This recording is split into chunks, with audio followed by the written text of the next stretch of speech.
Okay. How you doing, everybody? Welcome to the big show. It's your buddy Bruce here, traveling with Bruce. How are you today? Welcome to July the 8th, 2024, right here live out of Calgary, Alberta. I'm just looking outside right now. Gorgeous sunny day. Hot here.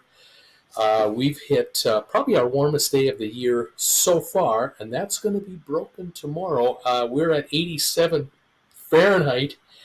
Around here, that is considered quite warm. Tomorrow, wait a minute. Well, tomorrow we hit 87, but on Wednesday, 93. And around here, that there's going to be all kinds of complaining. People are going to go, oh, man, it's so hot around here. Low humidity, 60-degree overnight lows. They won't complain about the evening lows, but people will complain about the highs. Don't worry, it only lasts a couple of weeks, and then by August we lose it. We start only getting 75, 85 for the high if we're lucky. And then we're praying for 60s and 70s in September, October. It's okay. Welcome all to the program tonight. It's great to have you here from wherever you're watching me from. Say hi if you can. Let me know where are you watching me from tonight. Give the show a thumbs up if you can, and tell me how hot it is where you are. What's the price of gas where you guys are hanging out too? Kind of curious. Welcome all to the program. Jennifer and I, we've split up for now. Nothing serious. She's hanging out with her sister. This is her annual camping getaway with her sister and brother-in-law for a week. And they're in Medicine Hat, Alberta, where it's hotter than here. And they're having a great old time, and I'm bacheloring it here, although I'm really not alone very much. My daughter comes over to visit me, and my cousin pops by. I did get the weekend to be on my own, and I didn't even leave our apartment. I didn't even leave. I have all the food I need, everything I need I have. I actually started catching up on some television that I haven't watched in a long time. I sat in front of my big ass TV and I popped up Netflix and popped up a few things. I watched a couple of movies, saw a little of this, a little of that, where I don't have to ask Jen, hey, you wanna watch this? You interested in watching this? No, you're not. Okay, so here I got the remote. I can do whatever I want. You gotta love this. It's all good. So I'm catching up on some stuff there. What else is going on? I've been working on some of the final arrangements of our trip to Europe coming up. We take off on August the 19th, which is what is that now? 23 plus 19, 42 days from now, 6 weeks from now. Off we go. And we head to New York, and then we're going to catch the Queen Mary 2 ocean liner out of Brooklyn, head across the ocean. I needed to figure out internet. The hotels that we're staying at in Europe, we have internet, no problem.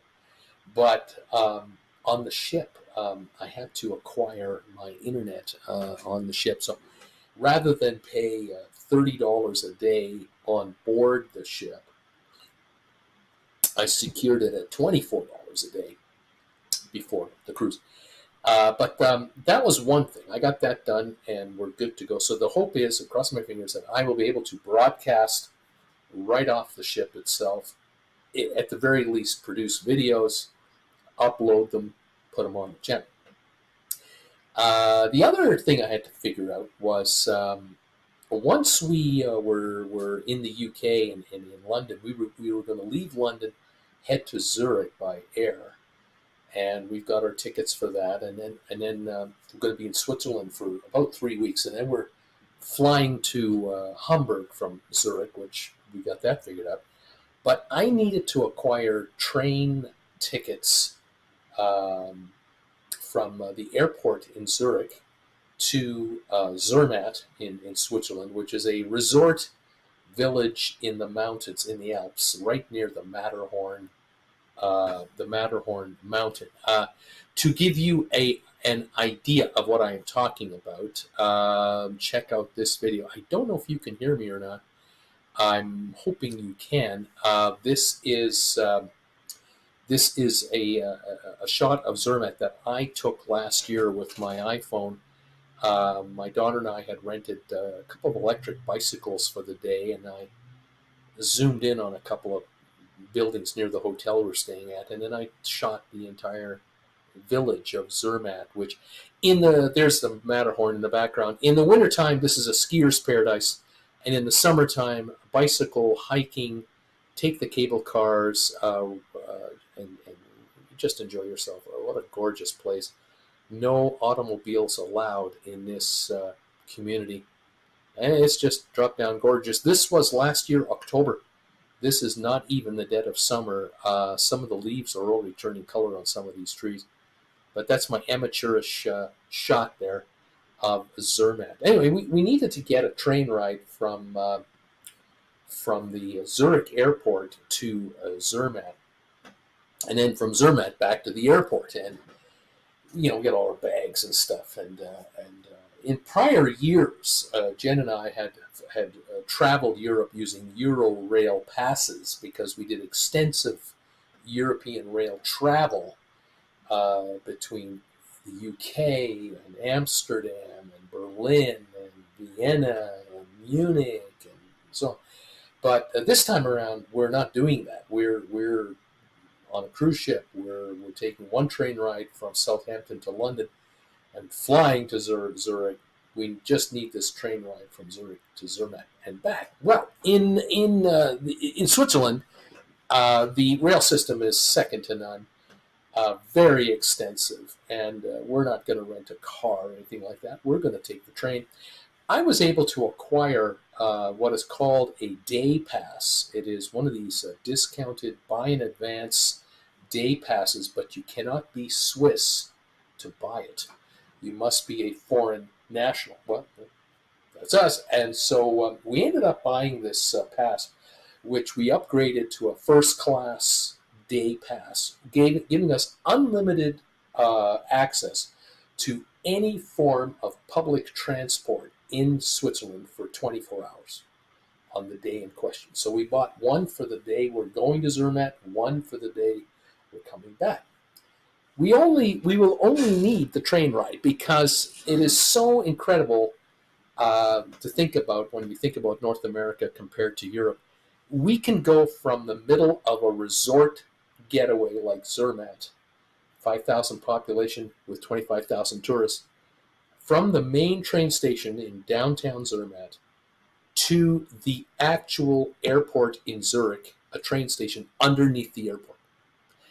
That's unbelievable. Here in Calgary, Alberta, Canada, if you wanted to come from Banff, Alberta, which is our mountain getaway here, or Lake Louise or Jasper, there is no train to Calgary on a scheduled basis. Even if there was, you would be dropped off in downtown Calgary, and now you got to figure out how to get to the airport. And there is no public transport other than a connection of city buses that you'd have to transfer on to get to the airport.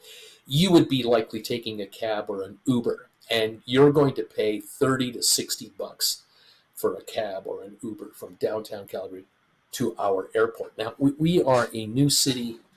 We were established in 1885. This land is flat, generally speaking.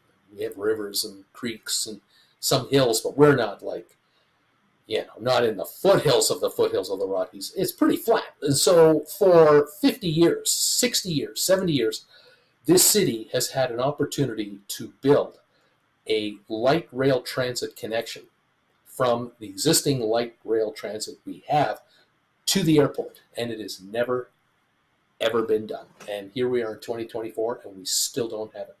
And so you have to take the 1970s way of getting to the airport. You either get a friend to drive you if you know somebody, or you have to take a cab. And it is just utterly ridiculous. And so there you have it. But in Switzerland, no, not a problem. Of course, in Berlin and in Munich, other cities of Europe, I'm sure you can take train rides right to their airports. In any event, that's what we're going to do. So in this, with this pass that we bought, which is just amazing, we could have, in theory, gone to downtown Zurich when we got to Zurich and taken some tram rides and whatever in the downtown area, and then ultimately got a transit ride back to the station, the main station, and then got on our train all on this one pass and get to Zurich. But we're not going to do that.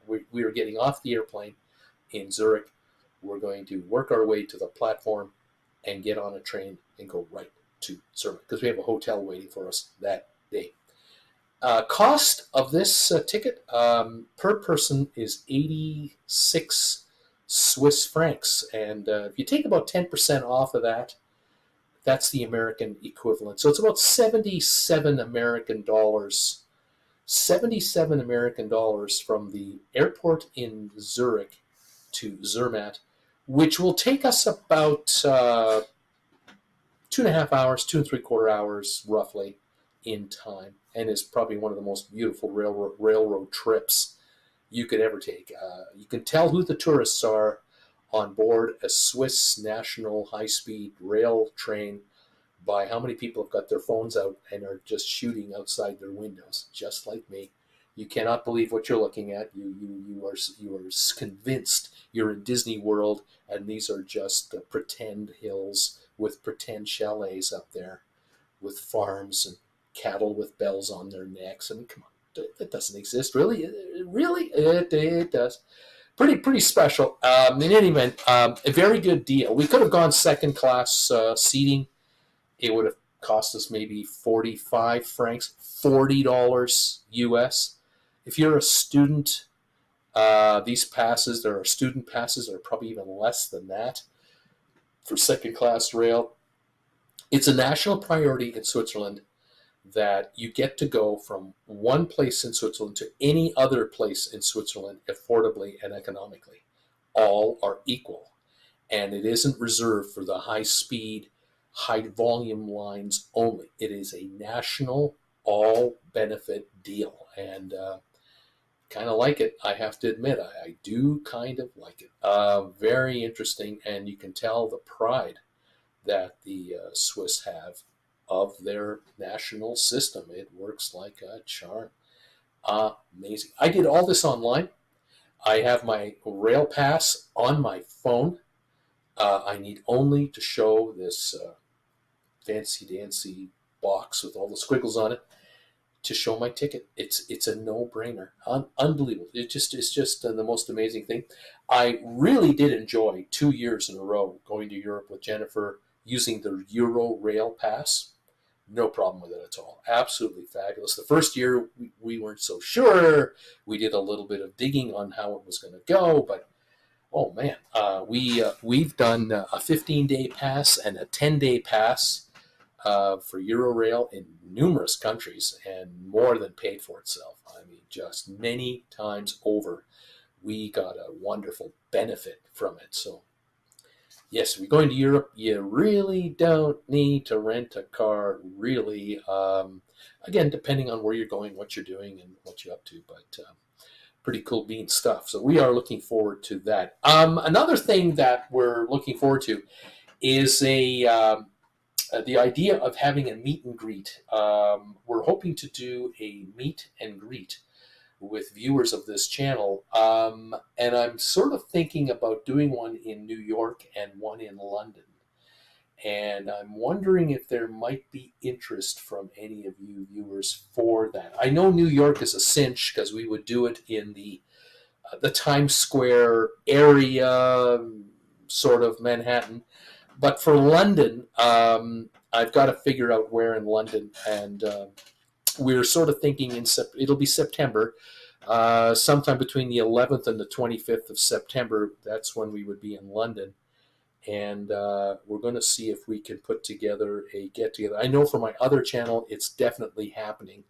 I definitely have interest there. Maybe the 14th or 15th of September, or the 21st and 22nd of September, the Saturday, Sunday, one week or the other, is what I have in mind for a meet and greet in London, in the UK. So if any of you are watching me from the UK, or you're going to be in the area, that would be great. Jen and I are going to catch up with Donnell in Cork, Ireland, on our cruise. Once we get to Southampton, we're going to cruise around the United Kingdom, and we're going to Cork. I think we're in Cork on the 8th or 9th of September. We're catching up with Donnell for sure. But if any of you who are watching me from the UK or Europe itself, you're going to happen to be in London, then maybe you can pop in and pop by somewhere. We can say hi. I've got to figure that one out. Anyway, we'll see what's going on. Thank you all for your support of this channel. Thanks for the thumbs ups, everybody. How are you today? Let's see who's here. Robert, as always, is here. Hey, Robert, thank you for the number 1 thumbs up. Stephen Butler is here at number 2. Sharon, number 3. The author might be a little late. He's recording the first couple of chapters of the audiobook for Mike Stoneman, number 6, Double Takedown Right On. Tom Henry is in the house, number 6, hot today in Richmond, Virginia. Robert, wow, I made the program tonight. Good evening, everybody. Hi, Robert. Kurt Brunson's YouTube and Facebook channel is here. Hi, Bruce and TWB family. Kirk from the Big Apple is here, and I'm working in my office, but boy, it's hot outside. Yes, Wes Morrison, hello from New Braunfels, Texas. No effect from the hurricane. Right on, buddy. I still got that thing you sent me. I still have it here. All of the rain that hit the Houston area didn't hit us. Well done. Rocky Grasso, number 6 thumbs ups. Feels like the temperature is 99 down from 108 in Chesapeake, Virginia. The temperature is now 85. Gas here is 329. Clifford Sayers, ahoy, Bruce from Round Lake, Illinois. Hello, my friend. Welcome to the show tonight. Great to have you here. Tom Henry, BJ's has a great gas promotion right now. You buy over $150 in the store and get 50 cents off per gallon for a fill afterwards. I got high test for 338, 93 octane. Donnell, hi, Bruce and all. I hope you're all doing well. I hope Jen has a great week. She's having a wonderful time. She had her knee injection a little over a week ago. All is well. She's just great. Her hips are doing fantastic. Having a good time. Tom Henry, hi there, Donnell. Stephen Butler, hot, but rain is cooling things down a bit right now. $3.12 a gallon here in northwest Arkansas. Debbie Manuel is in the house. Hello, Bruce. And all my gas is still $4.59 a gallon, which sadly is lower. And the low temperature night will be 77 degrees. A high temperature record was set at 120 in Redding this weekend. Yes, last week in Palm Desert, California, 120 degrees, right where we were staying for the winter. Unbelievable. Tom, traveling with Bruce, where is St. Pierre and Miquelon Islands? I'm looking at the current NCL Star itinerary, and after St. John's, Newfoundland tomorrow, those French islands are the next stop. That is south of Newfoundland, the island of Newfoundland, not by very many miles. So if you're doing a Google search on Google Maps, you can look up Saint Pierre and Miquelon Islands. It's French territory. That is the country of France. Those two islands are territories of France. And you're going to another country if you go in there, just a few miles off the coast. Tom Henry, not seeing them on the cruise mapper map. Isn't that something you might need to go to Google? Debbie, hello there, Tom and Donnell. Tom Henry, Debbie, hi, how is your air conditioning doing? We have Diane Schroeder here. Hello there. Hi, Bruce from Burning Hot Desert. It's only 121 today. Oh, my God. Can you believe it? That is wild. Yeah, unbelievable. Just unbelievable. Yeah, right there, Palm Desert, 120 degrees right now. Oh, my gosh. Unreal. The rest of the week, tomorrow, Wednesday, Thursday, 116, going down to 104 on Sunday. Oh, yeah, that's hot, baby. Overnight low, 84 next Sunday. We're complaining about getting up to 84 around here. Isn't that something? No AC, Tom. Cooler outside in the sprinkler. Donnell, hi, Debbie. How's your weather this afternoon? Donnell, sorry, Tom, I couldn't send my hi back message to you. Debbie, Donnell, phone says it's 106 right now. Donnell, sounds lovely, Debbie. It's a lot less here even during the day. Tom Henry, traveling with Bruce, do you have any idea how to book an ADA spot on the Eurostar when using Eurorail, an ADA spot. The Eurostar site has a way to book it, but nothing on Eurorail site has a wheelchair option. Oh my goodness. I don't know how to do that on an online thing. That's a very good question. I do not have the answer. I don't know. Um, I know that when Jennifer and I went on the Eurostar, leaving St. Pancras in London, we went over to Amsterdam ultimately. Now we did not. We did require actually wheelchair assistance, but what we ended up doing, because I had talked to an individual wearing one of those uniforms from the railroad. When we got to St. Pancras, I had just approached the gentleman, and he said, "Yes, sir. Head on over to the far left of the line. There's a glass. Kind of a part of the area here where there's an agent behind the glass. They'll take care of you." So I went over there, and I asked the lady there. I told her that my wife would need wheelchair assistance to get on the train, and all we had was a Eurorail pass. And she said, "That's not a problem, sir," because we had already purchased a seat reservation on the train a few days earlier when we had first arrived in London for this particular trip across the channel, and in the channel. And she said to me, "Arrive here at this spot about 45 minutes before your boarding time, your departure time, or something like that. And we will send a chair out with an individual to take care of her." And so it ended up that we came off to when it was time to go. I'm pushing our bags, and Jen is walking with her cane, and we get to this roped off area. And the security guard, curious, and he said, "Well, we were told to go over there for my wife to get a wheelchair to board the train." "No problem, sir.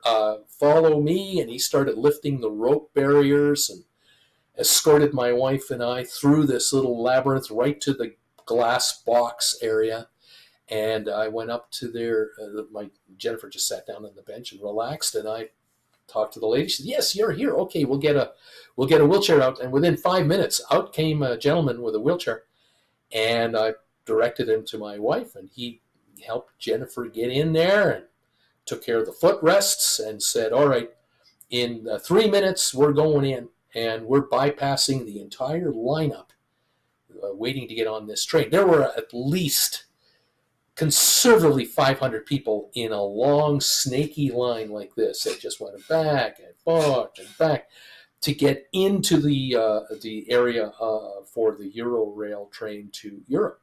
And I believe there were 5 security gates going, so they could take 5 groups of passengers, husbands and wives, or at a time. So you were in that line. You were waiting 30 minutes to get into security. Anyway, we were within a minute, 2 minutes. He said, "Okay, we're good to go."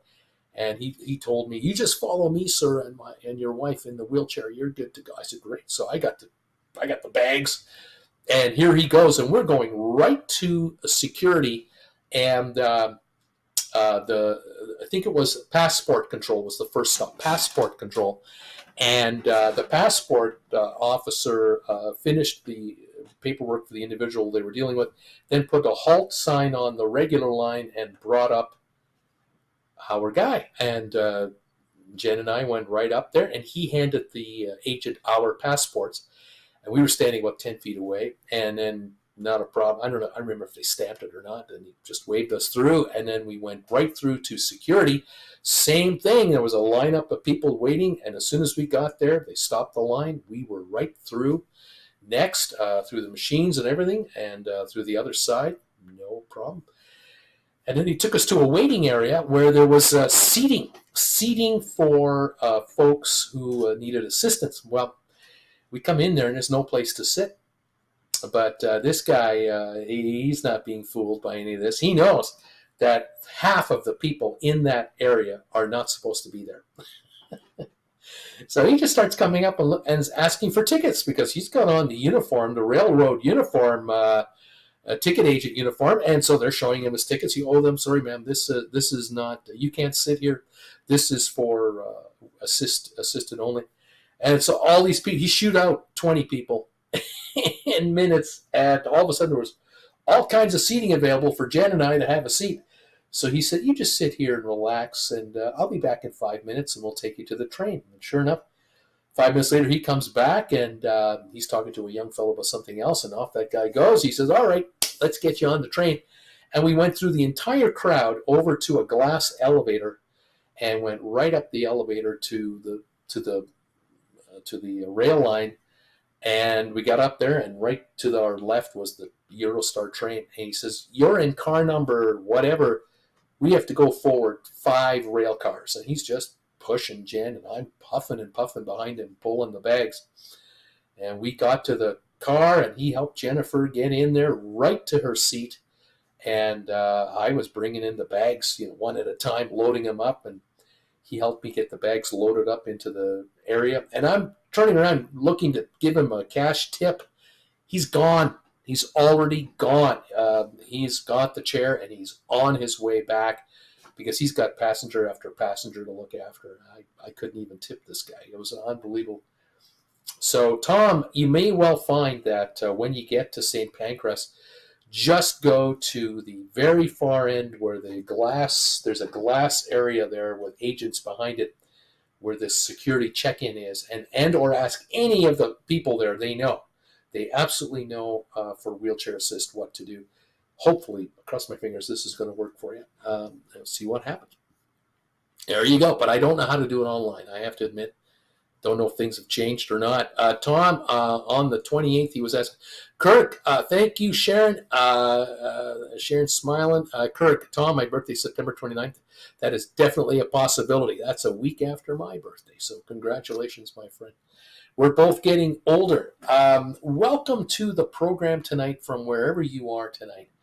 Great to have you here. I have a little bit of news and info on cruises, and I found a couple of cruises that I thought I'd mention to you today and see what you thought of these. But thank you for being here again and popping by, hitting the thumbs up button for us. I can't tell you how much it means to us. We do I get all week long, I get email alerts from YouTube on my phone and on my computer. These alerts come in, and they tell me that so and so has given you a thumbs up, or you have a message from so and so, and I'll check the message, and sure enough, it'll be, "Hey Bruce, I missed your show, but I'm giving you a thumbs up. Great to see you again. See you next week." And so they just keep coming in, and it's amazing.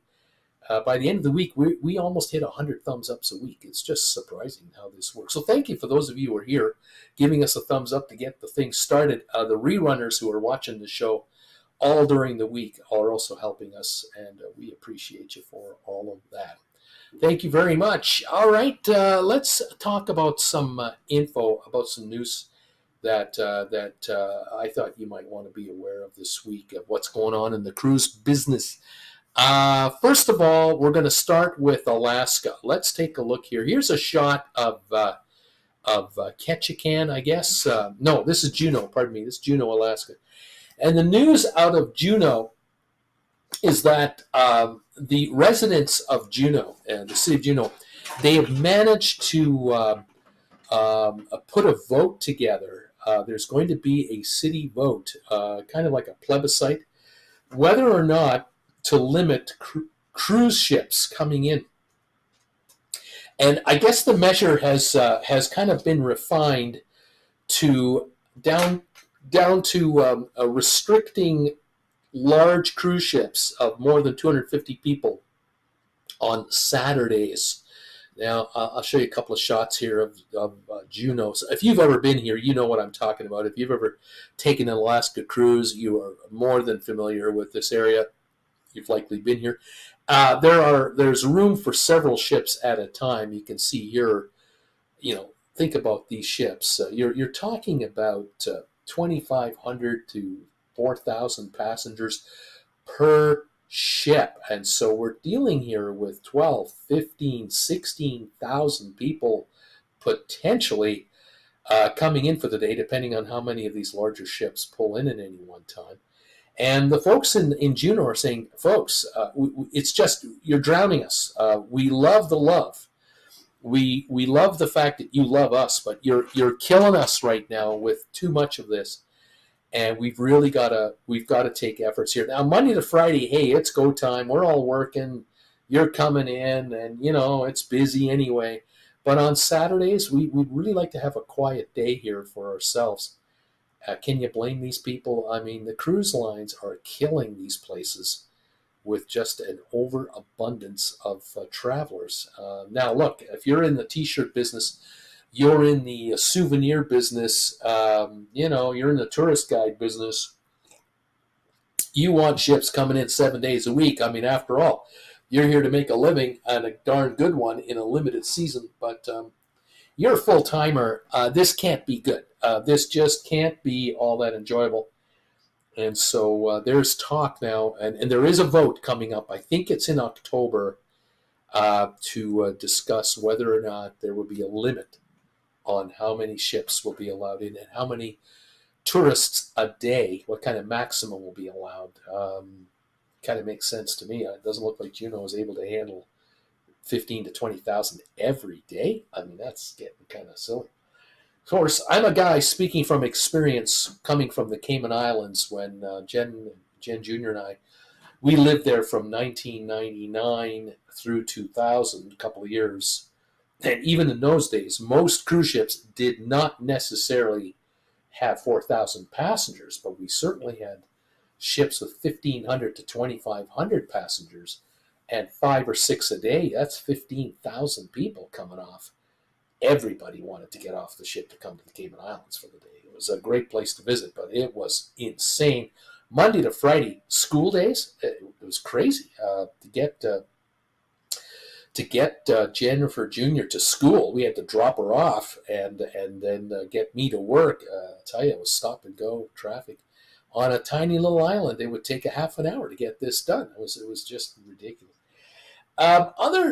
Other problems, and I've talked about this before, but this is kind of a new thing. I don't know if you saw this the other day, but have you seen these photos? There have been different photos posted here of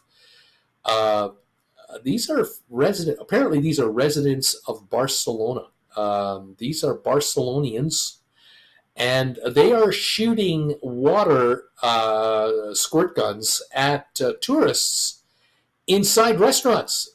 In the most popular restaurants, there was a protest on the streets, and they were specifically targeting the touristy type restaurant places where foreigners would be coming in for lunch.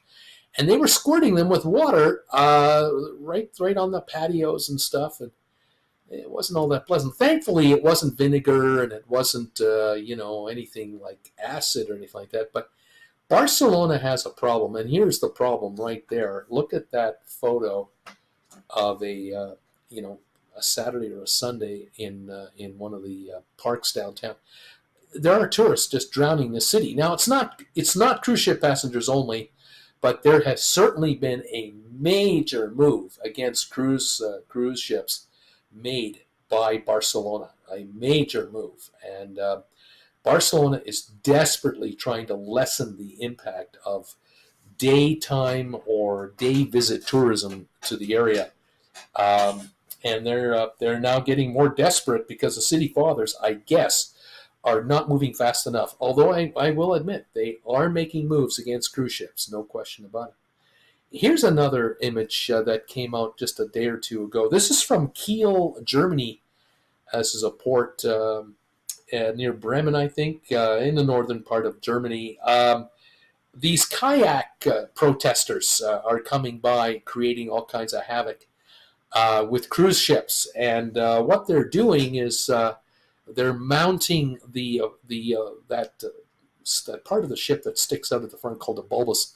They're mounting it with the flags of protest, and they get their faces painted, and they've got all kinds of flags, and they're upset with the pollution created by cruise ships. They're not very keen on this. I'm not sure if Kiel is fully ready for shore to ship power, but I guess they have just a problem of too many tourists on too many ships coming in and too much exhaust going into the sky from these ships. Another city that has reacted against cruise ships, this is now 3-4 years in, this is Amsterdam. Here is the downtown cruise port for Amsterdam, right beside the Movenpick Hotel and others. There has been a concerted effort to really restrict huge cruise ships from coming right next to the downtown area here, and they're not having it. They're the Danes are not having it. Interesting. Apparently, this particular cruise port, that building you see there, now that building is the one on the far right there. The story goes that it's going to be closed permanently. It's going to be shut down, and they're talking about ripping it down and replacing it with maybe a hotel or something else. I'm not sure what's going on. They are really, Amsterdam is really putting the boots to tourism as well. They are, this photo is very misleading as to how packed downtown Amsterdam really is. Now, this is a photo that's either springtime or early winter, because the leaves are off the trees, and so it's not pleasant out. People are wearing coats. But in July and June and August, oh my God, this is party central. And I guess that there are a huge number of tourists that will come into Amsterdam for a weekend and have themselves a real party.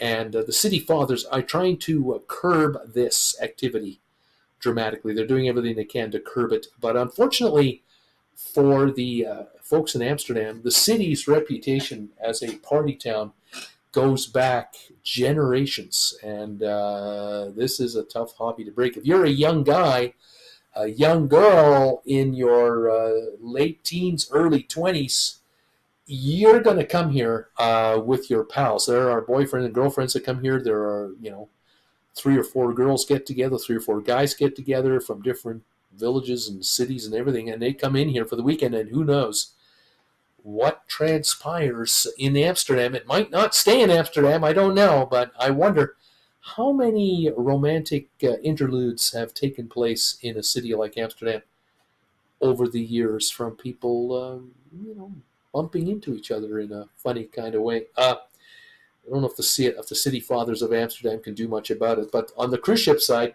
they're limiting the cruise ships and trying to keep them out of downtown. Anyway, that. Other news for you, Seattle.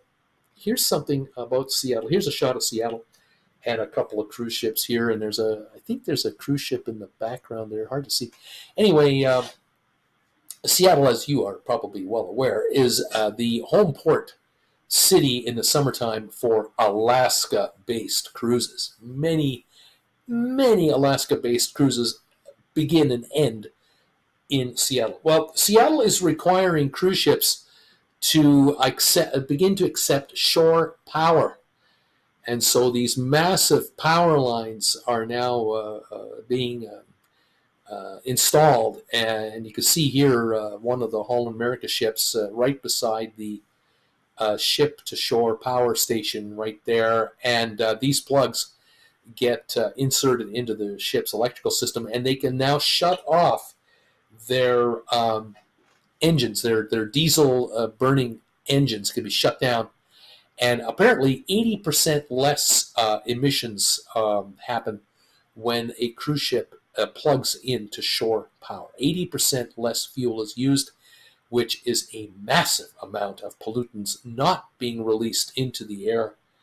Apparently 66% of all ships that go to Seattle now can accept ship-to-shore or shore-to-ship power, and that the goal used to be 2030 for all ships to be powered by shore-to-ship power. Now it's been moved up to 2027. So they're talking in 3 years or less that 100% of the cruise ships coming in will be docking here in Seattle and will not be running their engines all day long to offload passengers and to reload the next batch of up to 4 and 4,500 passengers at a time. So this is a positive development that is going on. The other thing that's happening, of course, as I was saying earlier, cruise lines are beginning to find it a little more. Hang on a second. A little more difficult to. That's better. It's difficult for cruise lines to go to certain ports. Venice, Croatia now, Barcelona, as I've said already, but other cruise ports are limiting the number of ships at a time, numbers of total passengers at a time. Cayman Islands are definitely looking at a cutback. Other islands in the Caribbean are wide open. They'll take all they can get because they need the money. They are in financial, straits, and they really want to improve their highways, their roads, their sewers, their power lines, all the infrastructure. Because these hurricanes come through some of these islands and rip them to shreds, and they need the cruise money to rebuild, and rebuild better. And so what's beginning to happen here is, of course, with the Bahamas, as many of you know, cruise lines have gotten pretty smart. They figured out, we can't count on a small country and its downtown cruise port to handle our, $1 billion cruise ship, especially right after a hurricane, because we in this cruise business, we don't want to miss a week of activity with all of our clientele. We are on a schedule. We leave Miami, Fort Lauderdale, Port Canaveral, at a certain day, at a certain time, and we do a 7-day cruise, and we would like to take our passengers to various spots. Now, if we can't bring them into a downtown port because of damage, that means we can't get all those passengers off the ship to take shore excursions, which is costing us a fortune in missed commissions. We don't want to do that. So more and more of the cruise lines, as you're aware, have built their own private islands. And I'll bet you that there is a contingency force of employees ready to spring into action at a moment's notice if a hurricane is coming for Coco Key or Princess Key or the Disney private islands, the MSC island. All of these private islands are heavily fortified, guarded, and maintained to within an inch of their life, because these cruise ships do not want to miss a port of call on their own property with 4,000 captive spenders who now can spend money on the water park, the booze, the food, any of the other upgrades, those cabanas that they rent for the day, or those, you name it. I mean, Coco Key, how much money can you spend in a day on Coco Key if you went all in with like a family of 6 and you took one of those floating houses with the water slide and everything? I mean, you're talking thousands of dollars here. They're not going to give this up, and they're going to make sure that those homes and cabanas and the pools and the water slides are in working order ASAP to handle, hang and grab this money. The water park is a moneymaker. So I can see where cruise lines are asking themselves, what's our future here? Are we really going to allow our passengers to be abused in Barcelona? Are we going to let them get off the ship, go downtown Barcelona, and to be attacked by anti-tourist protesters? This is not a good thing. This is not a good image for us. We don't need this. Norwegian didn't sign up for this. Neither did MSC or Costa or Carnival or anybody. So will ships be diverted to smaller ports?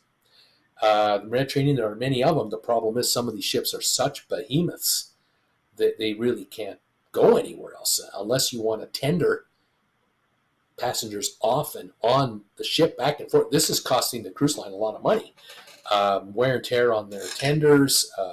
Only so many people can actually get off the ship in a day, and on the ship, especially with 3 or 4 tenders only in operation. It's logistical problem logistically. In the Caribbean, okay, if you build your own island and you have your own dock, your own pier, the ship can pier, not come right up to the pier on as long as it's not too windy, and everybody can walk off and walk on the ship all day long. Great, fantastic. And then we're in business, and there is no competition from street vendors. There's no competition from the local bars or any other businesses. Every dime spent on shore, quote unquote, is to the cruise ship's own spot. That is what makes the most sense to this businessman. I think that's the way it's going to go with these cruise lines going forward. They're not going to give this away, and there will be fewer and fewer places to go. If you're going on a cruise on these larger ships, you're just going to be restricted to more and more private facilities. But they'll market it that way. They'll try to sell it that way, because the days of going on an exotic cruise for a week out of Miami doesn't exist anymore. There's no such thing as an exotic 1-week cruise out of Miami. You're going to somewhere in Jamaica, Cayman Islands, St. Thomas, Saint Martin, San Juan, Puerto Rico. Name your spots. If you've done 4 or 5 cruises in the Caribbean, you've done them all, you've seen them all, and now the private islands are the next thing to do. And for families and kids, perfect thing to do. But for a young couple looking for something a little more exotic, might not be what they have in mind. But the price might be right. I don't know. All right, there it is. There's my 2 bits worth of thoughts on all of that. Thank you, all of you, for being here so far today. I've got a couple of cruises I want to mention to you as well. Let's see what's going on here. A couple of comments keep coming through here. What are these meet and greet dates you're talking about again? Well, for New York City, we're looking here in October. Excuse me. We will be landing on the 25th. That's a Friday off of the ship. So Saturday the 26th or Sunday the 27th might be one of the 2 days that we'll put together. We have to figure that one out, Jen and I. For London, it's September, and also we have to figure that one out as well. Kirk will be gone the 25th, back on the 2nd of September. Have fun, Kirk. Tom Henry, Kirk Brunson's YouTube. Chili and I take the Acela from Boston to Manhattan on September 28th. We'll be in Manhattan 2 days with a dinner cruise planned on September 29th. You free for dinner? Come and join us on the 28th, maybe. Kirk is saying thank you, Sharon. Sharon's smiling. Kirk, Tom, my birthday September 29th. That is definitely a possibility. How about that? Tom Henry, Kirk, it's a bit pricey, but we booked the Bateau New York dinner cruise for the 29th. That would be a nice event for your birthday. It docks at the Chelsea Piers. Tom, I booked it via Viator. Tom, Trying with Bruce, we booked our first MSC cruise for February 7th, 2026. 14 days on the Grandiosa Port Canaveral departure. What is really cool is that I submitted my NCL status for Match, and I am now a diamond member of NCL. Right on. That's interesting. This should be fun. Kirk, I will be in Key West from noon 6 to 6 p.m. on the cruise. Any suggestions? Anyone out there? Tom Henry, it'll be interesting to see. It's going from a 1,250 Oceania Laura November 25 to a 6,000 passenger Grandiosa February 2026. Kirk Brunson, have you been to Key West before? If no, either the Conch train or the hop-on bus are great ways to hear and see the sights. Kirk, Tom, I was looking at the prices. It is pricey. Kirk, Tom, we'll probably do the hop-on, hop-off buses. Kirk, haven't been to Key West before. No. Tom Henry, both have drivers that are good tour guides. Donnell, such a pity. Shore-to-ship power technology was developed 25 years ago. It's a great idea. Yes, it is disturbing to me that ports like Miami, ports like Fort Lauderdale, Port Canaveral, they're just now bragging about it. It's been available for 20, 25 years. They're just now talking about it. It's sad that for 2 decades, how many thousands of cruise ships have been to those three ports? I mean, thousands and thousands of times, turnovers, and all that pollutant has just gone up and gone up and gone up. It's such a waste. Sharon, we have plans October 25, but so far we're free on the 26th and the 27th. There you go. Fantastic.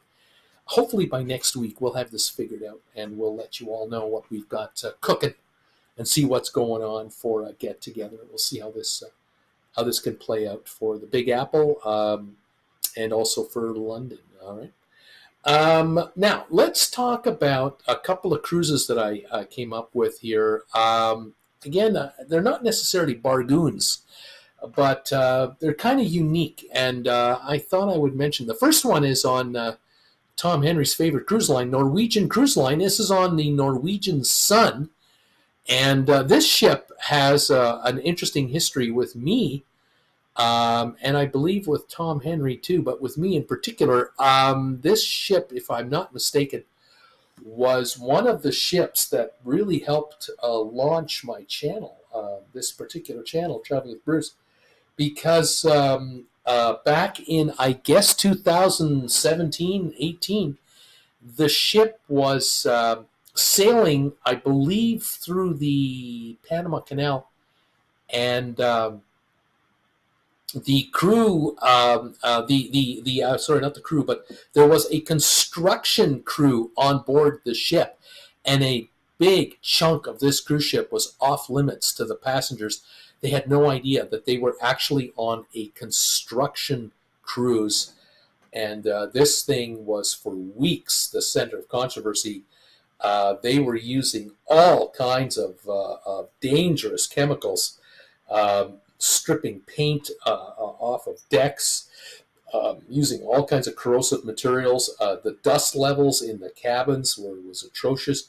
People were having trouble breathing properly, and they were gagging, and it was a nightmare, an absolute nightmare. And the cruise line was offering a chintzy 10% discount or something. I can't remember the details, but they were bad.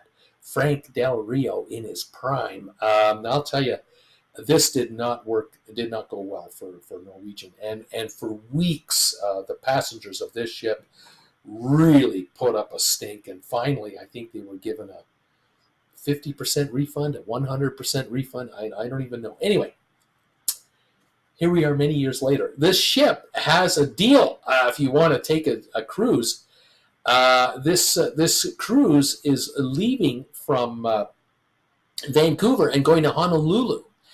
And it's a kind of a combination, 2-for-1 kind of a cruise. You leave Vancouver, where it says number 1 there, and you head north. You're heading to Alaska first, and so you can see here on this itinerary, you're going up to Ketchikan, Juneau, Skagway, Glacier Bay National Park and Preserve. So from October 8th to October 13th, you're on an Alaska cruise, and then you've got 5 days at sea heading to Maui, and you're going to be in Maui on the 19th, Hilo, Hawaii on the 20th, Kauai for 2 days, 21st, 22nd, and then Oahu, Honolulu, the 22nd and 23rd. So you can see the first part of the cruise is north to Alaska, and then head down to Hawaii. It's kind of a repositioning Alaska-Hawaii cruise, kind of all combined.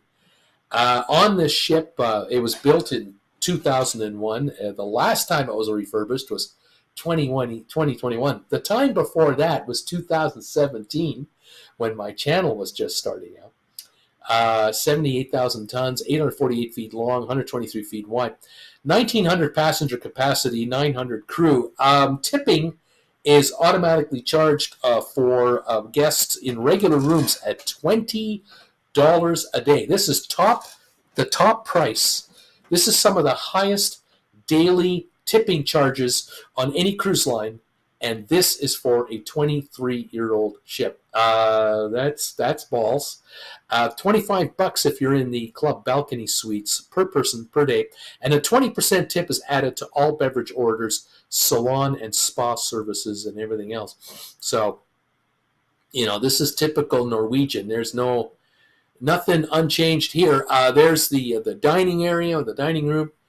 This is a look at one of the cabins, one of the balcony cabins. So you can grab this cruise if you want to from the 8th of October for 15 nights, an inside room with port charges and taxes all included, $12.99. It does not include tipping, does not include alcohol, does not include Wi-Fi or specialty dining. $14.69 for an ocean view 15-night cruise, $2,064 for a balcony, so about $130 a night or so, maybe $140 a night for a balcony, and then $3,000 to get a suite for this cruise. But the cruise is interesting. I find that I look at this itinerary and I think, if you were to land in Vancouver 4 days before your cruise and stay at one of the hotels there, even on the waterfront, Stanley Park is gorgeous. Downtown Vancouver is great. Lots to see, lots to do. Hop on, hop off buses, tours, you name it. It's pretty nice. Rent a couple of bikes and bike around Stanley Park. Really nice. Then after your cruise, you land in Hawaii. You're in Honolulu. You might as well stay a week in Hawaii now, and then come home. So this can be a very nice 3.5 week getaway between Vancouver and Hawaii. Nothing wrong with that at all. So there's a cruise to consider. All right, cruise number 2 is on this one right here, the Regal Princess. This ship has a 33-nighter. We got a 33-night cruise from Southampton all the way to Galveston. I mean, wow, 33 nights. Check out this itinerary here.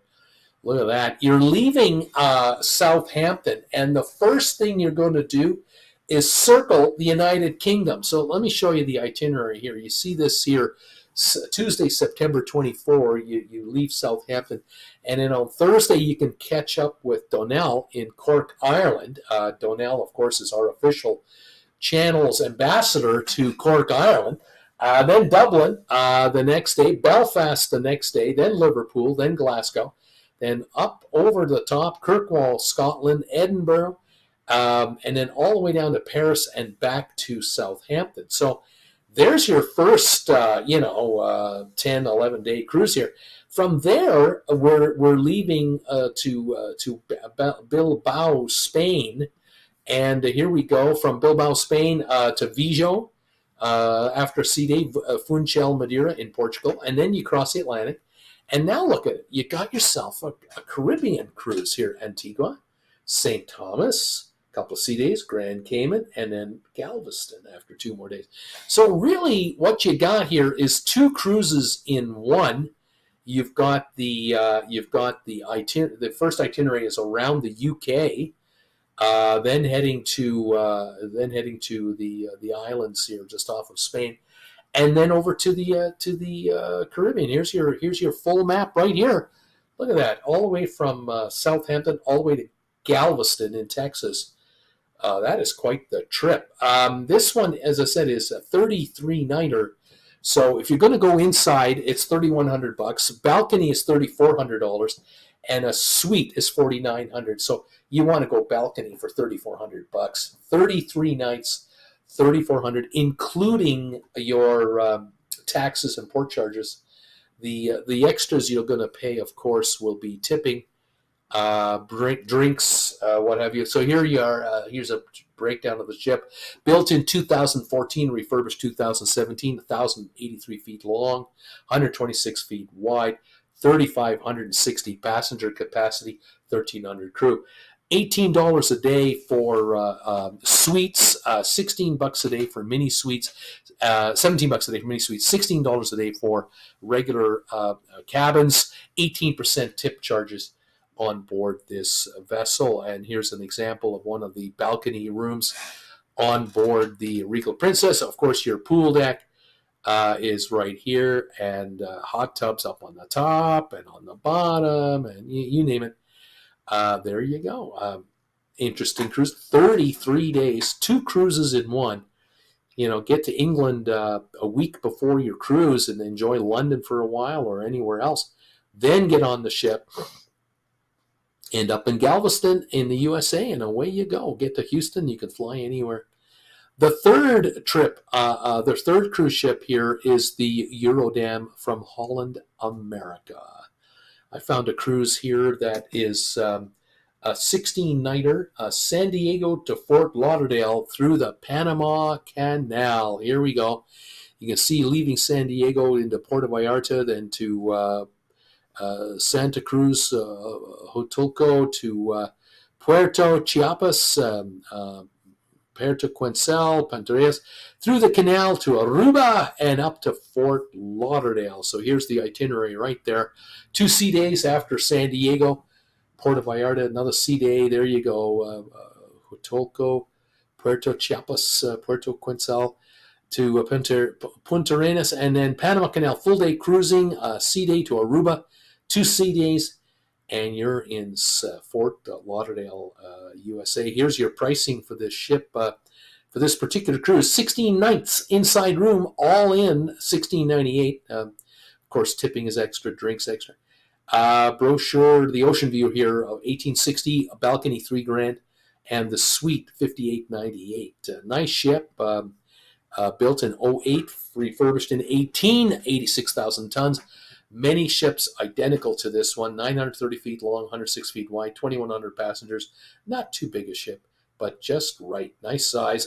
Tipping guidelines, $17 for a regular suite, $19 a night for a nicer suite, 18% beverage charge. Here's a lovely shot of one of the Holland America ships going through a portion of the area of the Panama Canal. And, of course, your dining room.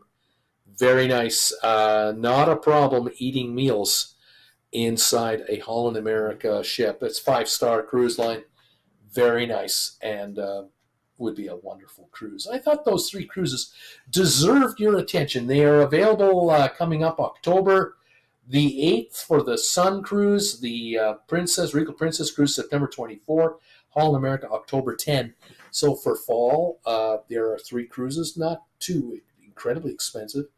But with the prices of the taxes and port charges all factored in, you kind of know what you're really going to pay for these. Plus, of course, your alcohol needs and your spa needs and getting your hair done and your nails done and getting drinks and getting your tipping and internet.